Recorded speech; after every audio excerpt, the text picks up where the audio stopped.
tidak ada satupun penelitian yang menunjukkan ketika seorang anak ataupun siapapun di sekolah mendapatkan kekerasan itu berakibat baik di masa depan. Yang anak SMK ya merokok, sekarang gimana kasusnya? Gak jelas.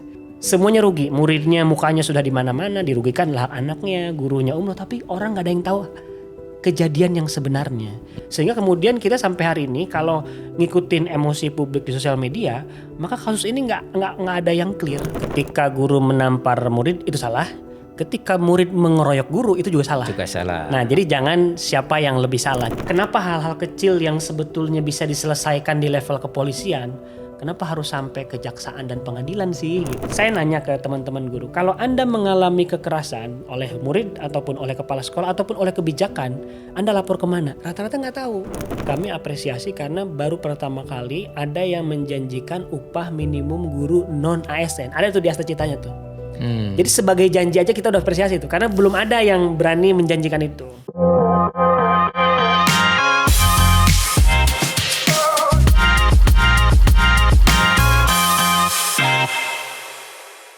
Jumpa lagi di podcast Jaga Asa.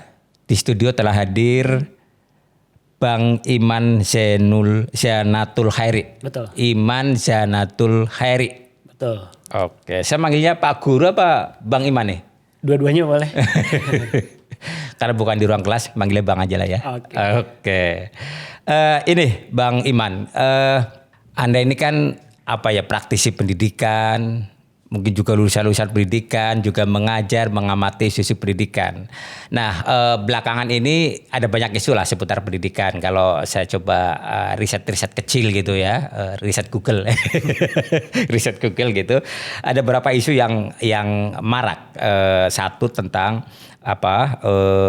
ini soal gaji guru P3K gitu ya, kesejahteraan guru lah ya, bukan soal gaji, kesejahteraan guru P3K, guru honorer. Ada juga soal kriminalisasi guru. Ada soal kriminalisasi guru yang belakangan viral itu kasus di Jambi. Guru yang dikeroyok muridnya, itu viral. Dan di banyak tempat lah. Saya kira Bang Iman juga mengikuti perkembangan itu. Pertanyaan saya ini sebenarnya ada apa?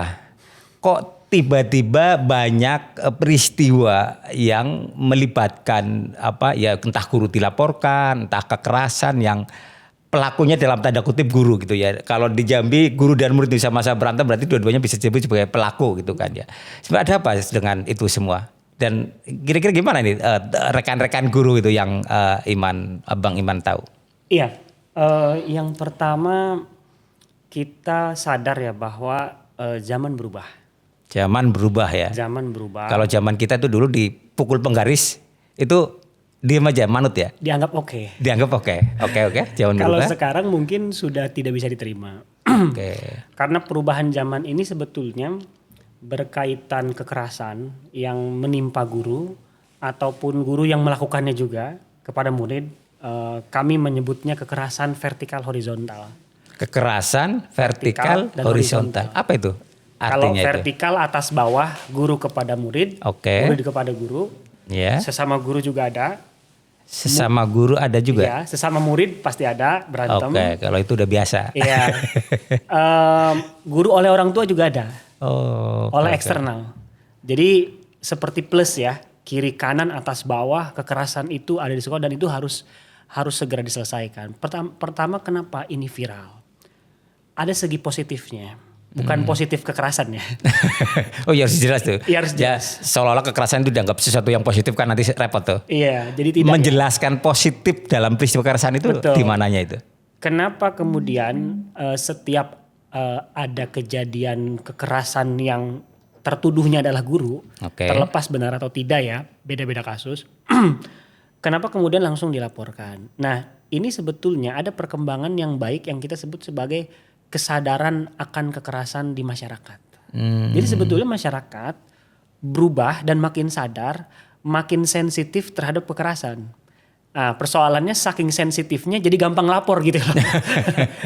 Nah, ini yang saya kira kita perlu edukasi lanjutan. Yang kedua, walaupun kami guru gitu ya, sesama guru, tetapi kemudian juga ini harus ada otokritik ya. Artinya bahwa guru itu melakukan kekerasan itu ada jelas. Tetapi Itu nggak dipungkiri lah ya. tidak dipungkiri, tidak boleh Oke, dipungkiri oke. karena beberapa kasus kekerasan yang viral itu memang pengakuan gurunya memang menampar, memang dia melakukan dalam bahasa undang-undang itu undang-undang perlindungan anak dalam Permendikbud tentang pencegahan kekerasan. Iya, iya. Itu kita sebut sebagai kekerasan fisik, non fisik, verbal, non verbal gitu. Itu ada masalahnya. Nah, maka kemudian di internal guru kami kira kita juga perlu meningkatkan kesadaran akan kekerasan. Oh, oke. Itu juga harus. Berarti kalau ada istilah ya, karena masih juga ada dalam tanda kutip pembelaan dalam tanda kutip ya, itu bagian dari mendidik gitu loh. Kalau kekerasan itu dianggap bagian dari mendidik, berarti positif dong maknanya. Nah, ini juga, Atau itu istilah juga keliru atau harus perlu reformasi juga istilah kekerasan mendidik itu. Jadi selain tadi masyarakat makin sadar akan kekerasan, makin sensitif, tetapi akibatnya malah sering lapor. Di satu sisi juga ada masyarakat yang menormalisasi itu sebagai bentuk kedisiplinan. Oke. Nah, lalu bagaimana nih keputusannya gitu? Keputusannya adalah bahwa kekerasan sekecil apapun sebetulnya tidak boleh ditoleransi di lingkungan sekolah. Lingkungan pendidikan Kenapa? sekolah. Ada dasarnya. Kenapa? Tidak ada satupun penelitian yang menunjukkan ketika seorang anak ataupun siapapun di sekolah mendapatkan kekerasan itu berakibat baik di masa depan. Tidak ada riset satupun kecuali asumsi ya. Dulu saya dipukulin, saya sekarang hebat. Itu enggak. Itu asumsi. Asumsi karena tidak ada risetnya itu. Tetapi itu hidup di masyarakat dan masyarakat merasa itu diperlukan. Nah, jadi selain tadi masyarakat makin sadar kekerasan, tapi masyarakat juga menormalisasi untuk pendisiplinan. Nah, karena tidak ada yang membuktikan itu, maka kemudian seandainya kita ikuti, okelah masyarakat ingin ada kekerasan. Pertanyaannya kemudian karena pendidikan itu adalah sesuatu yang terencana dan terukur ya.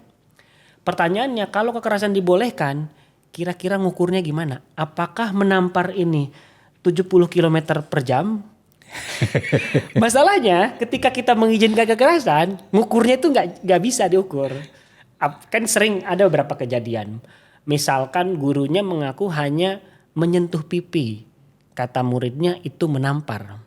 Nah, kalau kita menormalisasi itu dan memang kejadiannya memukul, maka tidak ada batasannya. Tetapi ada juga kejadian memang gurunya tidak melakukan kekerasan seperti di Tangerang misalkan gurunya itu sebetulnya hanya melempar gunting di meja begini. Tetapi anaknya bilang melempar gunting. Berarti kan melempar gunting itu maknanya nyampe ke tajam lah ya. Tajam dan nyampe ke muridnya. Nah, ini juga masalah yang menurut saya sekarang kita hadapi. Kasusnya belum clear, keburu viral. Karena itu merugikan menurut saya. Misalkan saya contoh kasus yang di Lebak. Oke. Yang anak SMA, SMK ya, merokok. Masih ingat? Iya, betul. Sekarang gimana kasusnya? Gak jelas. Siapa yang salah, siapa yang benar gak jelas. Tapi yang jelas gurunya naik haji, umroh langsung. Setelah gara-gara kejadian itu. Semuanya rugi, muridnya mukanya sudah di mana-mana, dirugikan lah anaknya, gurunya umroh, tapi orang nggak ada yang tahu kejadian yang sebenarnya. Jadi itu karena kasus yang terjadi kekerasan oleh guru dan kepada guru itu keburu viral, tapi investigasi yang realnya itu nggak sampai muncul, nggak sampai ketahuan. Sehingga kemudian kita sampai hari ini kalau ngikutin emosi publik di sosial media, maka kasus ini nggak ada yang clear. Makanya kemudian saya kira pemerintah sekolah harus bikin laporan yang tepat, yang jelas, sehingga kemudian tidak terulang lagi. Ini beberapa kasus terakhir seperti itu. Iya. Dalam beberapa kasus kekerasan sempat atau paling tidak ada nggak vonis misalnya guru sebagai pelaku sampai sidang pengadilan gitu loh. Atau sebaliknya dalam peristiwa kekerasan ada nggak yang siswa dikeluarkan? Ini lepas urusan orang tua lah. Kan di kelas kan ada guru dan murid nih. Entah guru masuk penjara gitu ya karena vonis dan terbukti terus divonis, atau siswa dibully sehingga dikeluarkan misalnya. Ada nggak dalam? Dua-duanya ada. Dua-duanya ada. Dua-duanya ada. Oke. Misalkan kalau yang di Konawe itu Ibu Supriyani itu kan sampai di penjara. Oh iya betul. Itu kalau tidak sampai di demo besar-besaran mungkin akan tetap di penjara. Jadi dua-duanya ada. Nah, inilah yang kemudian kami menganggap sepertinya sistem peradilan yang melibatkan guru dengan tuduhan kekerasan ini tidak ramah guru kalau menurut kami. Jadi hukumnya tidak ramah terhadap guru. Misalkan kenapa hal-hal kecil yang sebetulnya bisa diselesaikan di level kepolisian, kenapa harus sampai kejaksaan dan pengadilan sih gitu. Makanya kami dulu pernah rekomendasi, walaupun Pak Kapolri-nya sudah bagus bilang bahwa kami mengedepankan restoratif justice misalnya. Tapi di lapangan nggak terjadi. Jadi kayaknya perlu bimtek juga ini kepolisian sepertinya. Supaya anak buahnya di daerah kapolsek ini paham kira-kira gitu lah. Berarti sebenarnya tadi saya agak tertarik tuh bahwa kesadaran kekerasan di orang tua itu ada ya. Ada sehingga ketika terjadi tindakan guru terhadap murid, orang tua itu terlibat gitu ya. Kalau dulu orang tua justru menampar ketika anaknya ditampar guru, di rumah malah ditampar lanjutan gitu kan. Kalau sekarang itu tidak. Nah, tentu kita juga tidak ingin ada guru di penjara karena bisa jadi soal perspektif atau kesadaran itu belum maksimal lah, bukan berarti belum ada ya, belum maksimal ya membuat definisi tentang kekerasan di siswa itu di kelas gitu ya. Kira-kira apa yang dibutuhkan sehingga ke depan ya kalau bisa tidak ada sama sekali ya. Kalau ataupun ada pendekatan yang ya tidak sampai pada ke pengadilan misalnya. Berarti kan sebenarnya ada tiga unsur nih. Guru, siswa dan orang tua. Menurut saya tiga-tiganya perlu dalam frekuensi yang sama memahami definisi kekerasan dalam ruang kelas atau di sekolahan begitu. Yang pertama pada prinsipnya kita jangan menormalisasi kekerasan. Jadi setiap kasus itu jangan dikotomis ini salah murid apa salah guru. Oke. Ketika guru menampar murid itu salah. Ketika murid mengeroyok guru itu juga salah. Nah, jadi jangan siapa yang lebih salah. Jadi keduanya ada unsur kekerasannya dan keduanya harus dihentikan. Nah, sebetulnya di dalam Undang-Undang Guru dan Dosen, guru itu mendapatkan perlindungan hukum, perlindungan profesi, perlindungan kesehatan dan keselamatan kerja, dan yang terakhir adalah perlindungan hak cipta.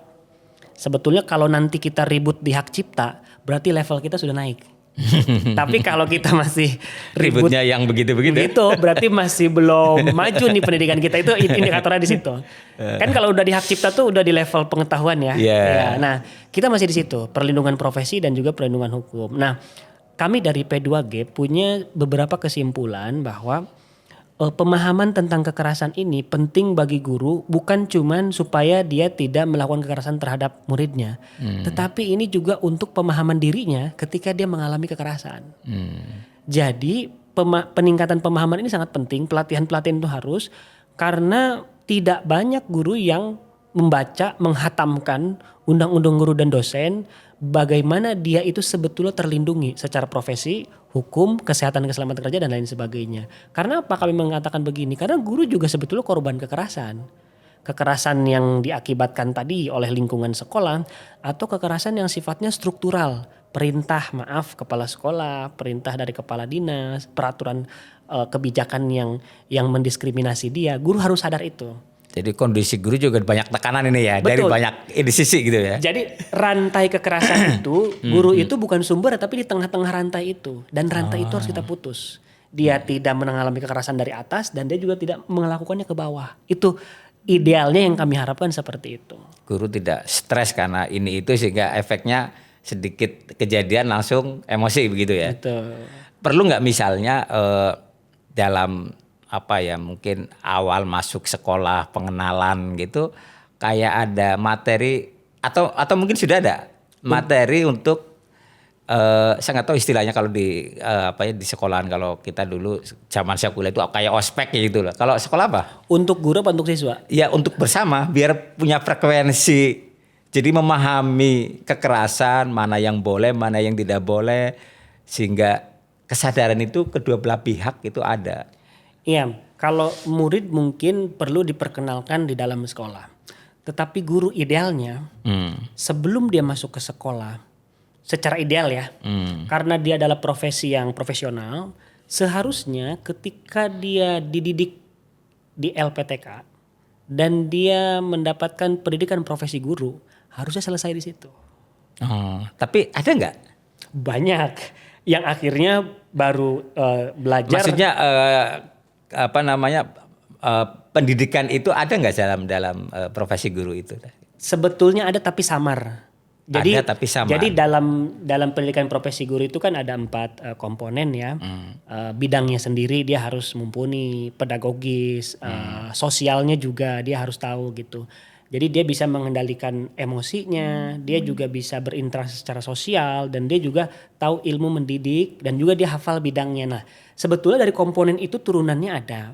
Cuman kemudian kalau kasusnya seperti sekarang, kami ini khawatir mereka tidak dapat itu ketika pendidikan. Makanya kemudian akhirnya solusinya ketika sudah di sekolah diadakan pelatihan ulang. Dan menurut kami ini harus ada koreksi di dalam pendidikan profesi guru. Apakah guru itu memahami bahwa dia dilindungi oleh undang-undang dan sebagainya. Kalau kejadiannya begini, karena kebanyakan akhirnya kami dari P2G ini sedang menyusun buku saku perlindungan guru. Karena kalau saya nanya ke teman-teman guru, kalau Anda mengalami kekerasan oleh murid ataupun oleh kepala sekolah ataupun oleh kebijakan, Anda lapor kemana? Rata-rata nggak tahu. Bahkan tidak banyak guru yang tahu bahwa berorganisasi profesi itu wajib. Jarang yang tahu. Jadi ini masalahnya di minim pengetahuan sebetulnya. Dan itu PR terbesar. Itu PR terbesar terutama buat siapa? Atau seharusnya pemerintah itu ya melalui Kementerian Pendidikan atau perguruan tinggi atau Kementerian Agama itu yang menaungi lembaga-lembaga pendidikan itu membuat produk kayak buku saku yang teman-teman Bang Iman buat atau bagaimana sebaiknya gitu ya. Jadi bukan sekedar advokasi dari bawah tapi merupakan kebijakan sehingga itu menjadi pengetahuan dasar merata dan wajib buat para tenaga pendidik. Kalau yang dilakukan oleh kami menyusun buku saku itu kan hilirisasi ya. Nah, sebaiknya sih itu diperbaiki dari hulu. Dari hulu. Dari mana guru hulu? Maka guru itu dilahirkan di kampus LPTK atau waktu dia kuliah. Itu harusnya sudah ada. Kalaupun tidak di hulu, di pendidikan profesinya di tengah-tengah sebelum dia jadi guru. Menurut kami ya ini Kemendikti-Saintek, lalu juga Kemendikdasmen, ada Dirjen GTK PG-nya kan, GTK PG pendidikan gurunya. Nah ini juga harus menekankan materi. Meskipun kemudian sudah ada Permendikbud yang mengatur itu. Tapi ini hanya hilir aja ya. Ketika masalah sudah banyak dibuat peraturan yang secara rinci untuk melindungi guru. Tapi kami kira itu gak akan cukup.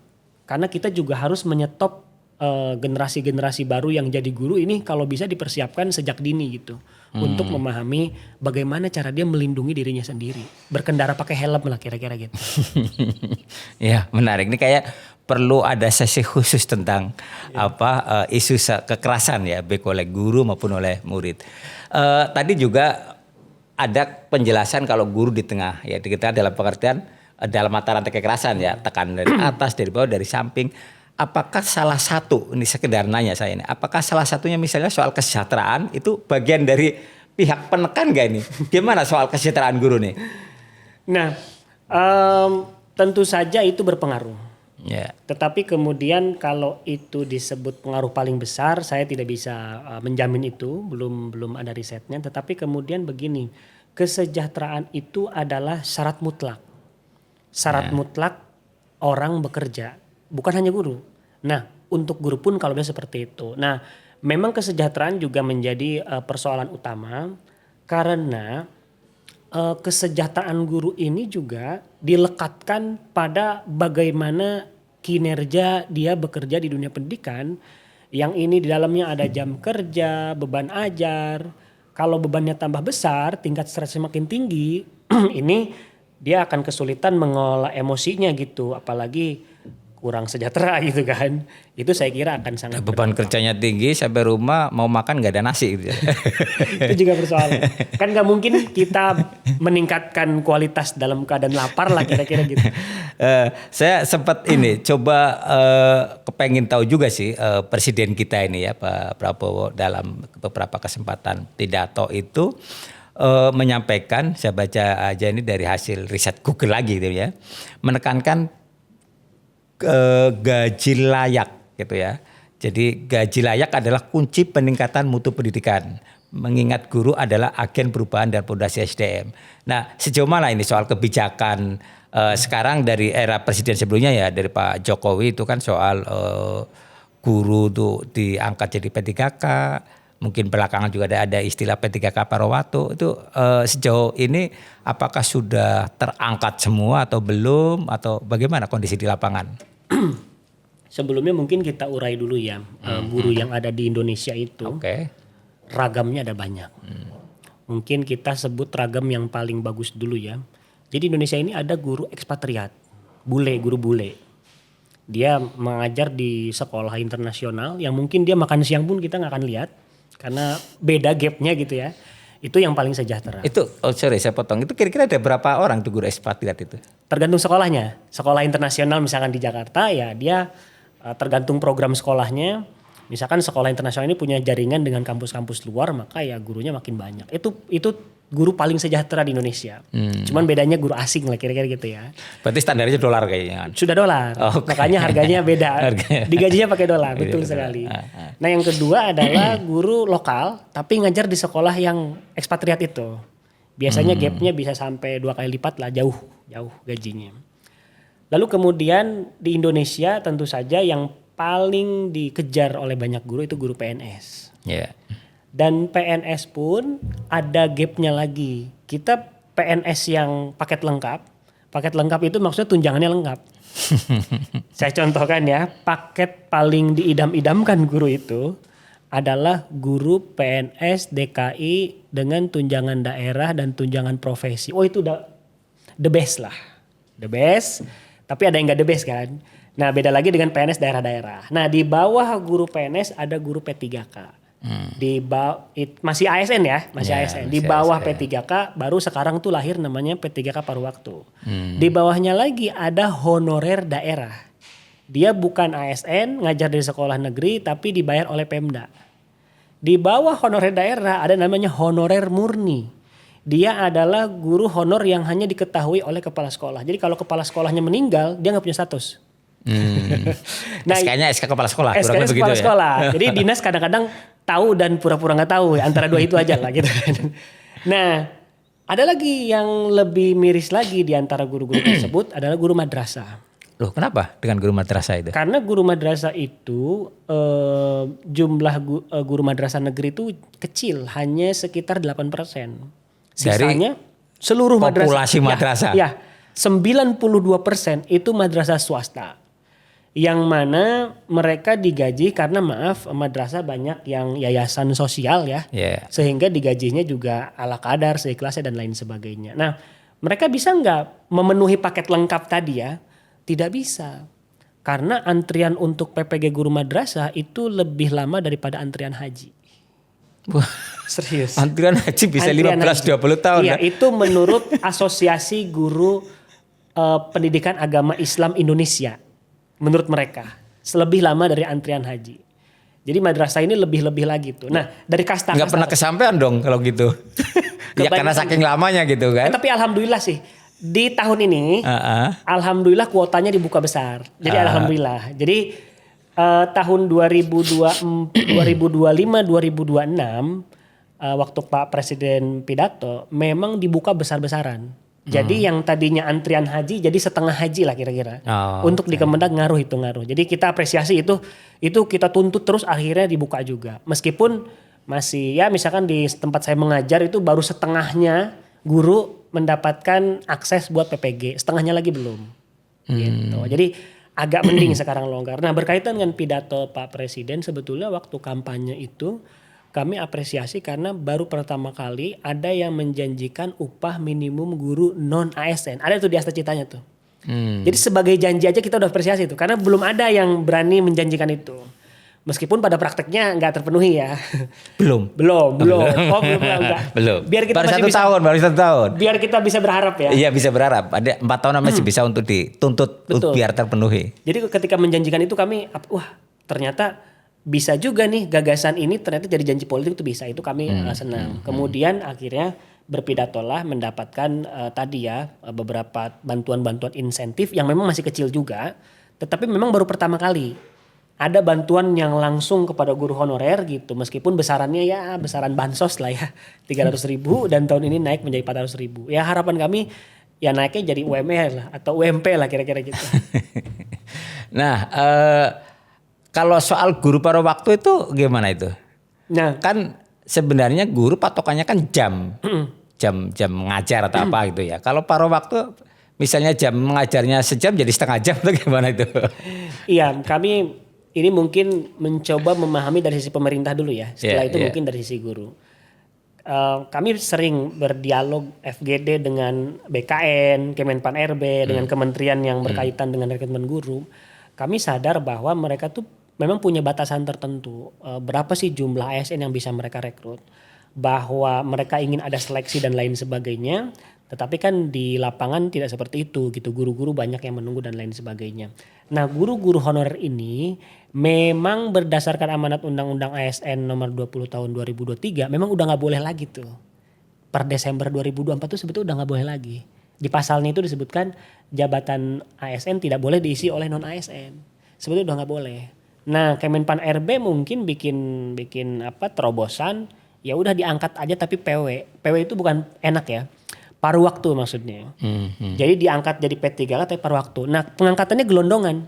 Jadi kalau kita biasa SK11 ya, itu list gitu. Di mana seperti di Jawa Barat gitu kan langsung diangkat semua yang tadinya honorer langsung diangkat, dan itu berita baik karena akhirnya mereka diangkat. Cuman memang berita buruknya ada daerah yang mengikuti aturan Kemenpan RB 16 2025 gajinya masih baik, ukurannya adalah gaji seperti waktu jadi honorer atau sesuai dengan UMP daerahnya masing-masing. Tapi ada beberapa daerah yang justru ketika dia sudah diangkat jadi P3K paruh waktu lebih rendah lagi dari honorer. Nah, itu yang tidak habis pikir yang itu. Nah, dari apa ya, entah mungkin laporan ke Bang Iman gitu ya, atau hasil investigasi lapangan gitu. Berapa itu? Ada kasus nggak misalnya digaji berapa sih yang rendah itu guru-guru paruh waktu itu? Iya, Kan biasanya udah jadi ASN udah seneng, udah syukuran gitu ya. Syukurannya habis banyak, katanya gajinya berapa itu? Pas mendapat SK beda gitu. Nah, itu waras apa ya namanya, sumut waras atau apa ya saya lupa ya. Di daerah satu kabupaten itu di SK-nya tertulis 100.000 per bulan. 100.000 per bulan. Jadi di situ sebutkan jika guru tersebut sudah sertifikasi, berarti dia dapat 2 juta ya. Yeah. Maka dapat gajinya dari Pemda 100.000. Jika dia belum sertifikasi, dapatnya 500.000 per bulan. Di NTT, di Kabupaten Dompu, 139.000 per bulan. ASN loh. Nah, lalu di daerah... Tapi gaji sertifikasinya tetap jalan kan? Gaji sertifikasinya. Sertifikasi itu atau gimana? tidak terjamin akan cair, Pak. Tidak terjamin. Karena untuk mendapatkan sertifikasi dia harus mengajar minimal 24 jam per minggu. Kalau itu tidak terpenuhi maka dananya tidak turun? Tidak turun. Oh. Jadi tunjangan profesi guru itu adalah tunjangan yang tidak terjamin. Akumulasi nggak? Misal nih, ya seminggu tadi berapa tadi bilangnya? 24 jam. 24 jam misalnya ya. Baru terpenuhi 15. Bisa ditambahkan minggu depannya ditambah gitu? Nggak bisa, harus 24 ya akhirnya nggak pernah cair dong kalau begitu? Banyak yang tidak pernah cair, banyak. Oh. Jadi itu makanya kemudian ketika tunjangan profesi guru itu ditumpukan ke dalam beban minimal jam itu, ini yang mempengaruhi kualitas kurikulum kita, Pak. Kurikulum itu kan ngatur jam, Pak ya. Mata pelajaran ini sekian jam. Dan disitulah ada konflik saudara, Pak. Karena mempertahankan jam, walaupun itu kayak 2 jam, 3 jam. Ada beberapa sekolah yang bernegosiasi. Ini ada 2 jam, ini orang 22 jam semua, Pak. Nah, ini ada sisa 2 jam nih. Mau ngasih ke siapa, Pak? Dua-duanya kalau nggak ada, nggak sertifikasi, nggak cair. Akhirnya mereka ada yang dikocok, ada yang bagi 2, Pak, akhirnya. Akhirnya begitu. Iya. Nah, itu menurut kami nanti sertifikasi kayaknya tidak bisa lagi disandarkan kepada jam. Karena ini mempengaruhi kualitas kurikulum. Dan kurikulum pemerintah pusat pun pada akhirnya harus bernegosiasi dengan itu. Ketika ada mata pelajaran yang dihapus. Ada berapa sertifikasi nggak cairin kira-kira gitu. Nah itu masalahnya. Iya, kalau gitu sebenarnya nggak bisa diarepin lah ya soal sertifikasi ya. Sebenarnya ini ketika dijadiin ASN baik ya ASN P3K gitu ya maupun P3K Perawatu itu sesuatu yang menggembirakan. Tapi menggembirakan, tapi faktanya masih ada yang cuma sebulan 100 di beberapa tempat ya. Nah, harapan teman-teman guru ini idealnya minimal itu berapa? Yang sekiranya itu pukul rata ya.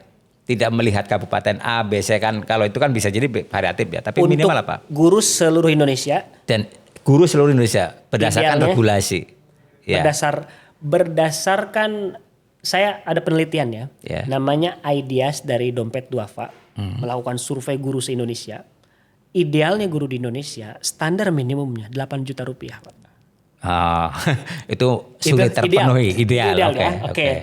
Tetapi kami dari P2G itu pernah meminta minimal 2 juta lah gitu. Minimal 2 juta se-Indonesia sesuai dengan janjinya Pak Hasyim waktu kampanye. Seluruh guru Indonesia 2 juta rupiah. Karena kami hitung tuh lumayan bisa Pak. Tapi minimal gak usah guru-guru yang udah sejahtera ya. Ini guru-guru yang honorer yang 100 ribu, 200 ribu. Nah ini dikasih 2 juta sebagai upah minimum mereka bukan sebagai tunjangan. Karena kan definisi tunjangan itu kan penambahannya. Kan harusnya tunjangan itu lebih kecil daripada pokok kan. Yeah. Ini pokoknya 100 ribu Pak gitu. Nah kami harapkan yang 2 juta itu bukan tunjangannya tapi pokoknya. Oke. Minimal ya karena ini. Atau mengikuti UMR setempat lah ya. Kalau bisa kami berharap sih UMR setempat gitu. Jadi di mana pemerintah daerah menetapkan UMR maka guru bagian dari standar minimal UMR itu ya.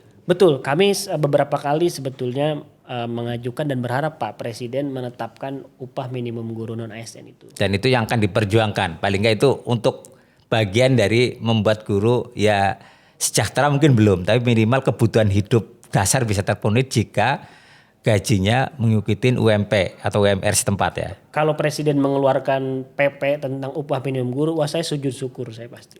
Itu bagian yang diperjuangkan oleh teman-teman guru? Salah satunya itu. Gitu. Oke. Baru nanti setelah dapat UMP baru kita bicara kualitas ya. Nah terakhir nih soal kebijakan Presiden Prabowo saat ini ya. Kan menurut saya sangat concern tentang peningkatan SDM. Dan peningkatan SDM kan berarti pintu masuknya atau hal yang paling mendasar adalah kualitas pendidikan. Sehingga salah satu terobosannya membuat sekolah rakyat, terus juga ada sekolah-sekolah unggulan, sekolah Garuda, terus Tarnus juga diperbanyak, gitu. Terus fasilitas ada smartboard TV dan lain-lain. Menurut teman-teman gimana dengan kebijakan Presiden saat ini? Iya, sebagai sebuah gagasan, sekolah rakyat itu kan sebetulnya afirmasi ya. Afirmasi betul. Afirmasi kepada yang mereka membutuhkan. Di level itu cita-cita yang baik. Cuman memang kalau kami lebih ke regulasinya sih. Yeah. Bagaimana tata kelola ini mungkin disesuaikan. Misalkan kalau ini adalah pendidikan dasar dan menengah, kenapa harus Kementerian Sosial misalkan? Dasarnya seperti apa itu satu. Yang kedua, kalau ini menjadi afirmasi, saya ingin pemerintah itu mempersiapkan masa depan mereka.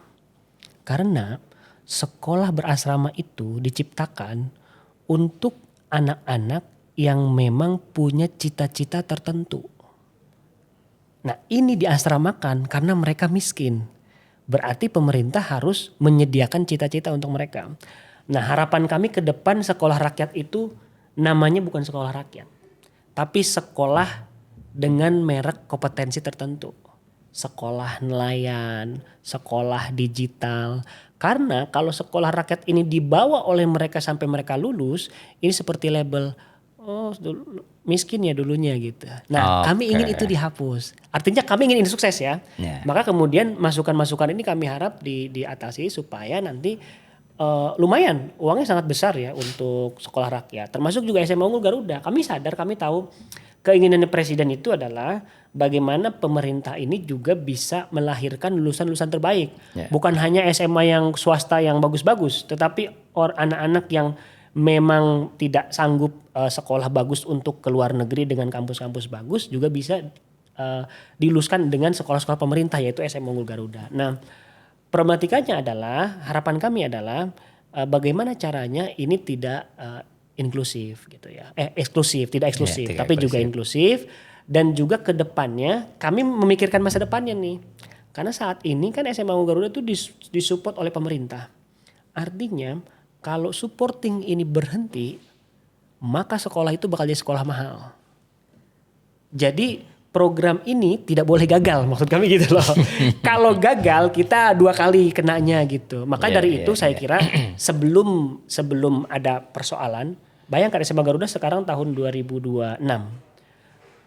Berarti kan minimal 3 tahunnya akan datang dia sudah harus meluluskan anak-anak ke Harvard, ke USC dan lain sebagainya. Nah ini yang harus dikawal menurut saya supaya nanti mereka pulang ya bisa berbakti untuk negara dan bangsa.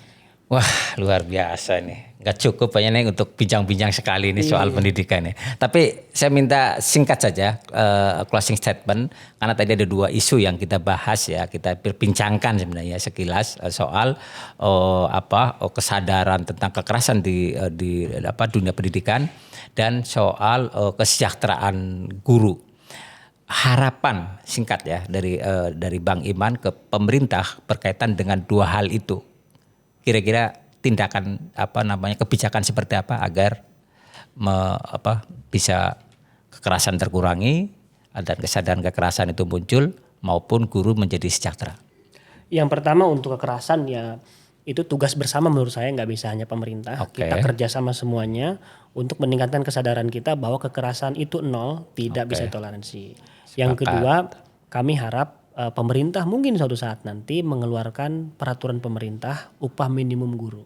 Itu yang kedua. Dan yang ketiga, saya mengutip Antonio Guterres, Sekjen PBB, waktu di pertemuan tingkat tinggi para pendidik sedunia.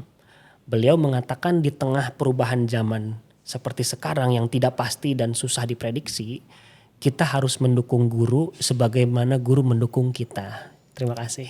Wah luar biasa Bang Iman. Sayang waktu kita terbatas, mudah-mudahan nanti dalam kesempatan yang lain kita bisa bincang-bincang lagi seperti pendidikan. Pemirsa, begitu bincang-bincang kami tentang pendidikan. Kita berharap ke depan tidak ada lagi kekerasan di lingkungan pendidikan dan tidak lagi kita mendengar guru tidak sejahtera. Minimal kebutuhan dasar terpenuhi. Mudah-mudahan ini menjadi concern kita semua, pemerintah dan masyarakat, sehingga SDM Indonesia ke depan menjadi lebih baik.